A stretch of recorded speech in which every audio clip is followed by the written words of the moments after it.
Une obligation, c'est un emprunt émis par l'État et qui est remboursé à un certain taux d'intérêt.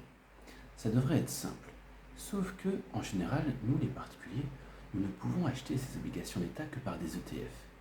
Et le problème, c'est qu'en général, ces ETF ne répliquent pas le cours d'une seule obligation. Certains des ETF achètent en permanence de nouvelles obligations au nouveau taux. D'autres ETF, au contraire, répliquent le taux de la dernière obligation émise. Par exemple, l'ETF Amundi Obligations d'État Euro est censé répliquer le taux des obligations à court terme de la Banque Centrale Européenne, le STR.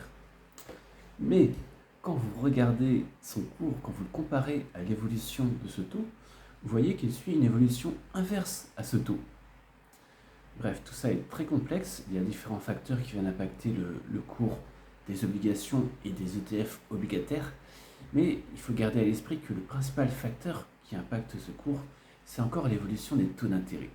Donc ce qu'il faut faire quand on achète un ETF obligataire, c'est regarder si l'évolution de son cours suit l'évolution des taux ou suit un sens inverse à l'évolution des taux des obligations qu'il est censé répliquer.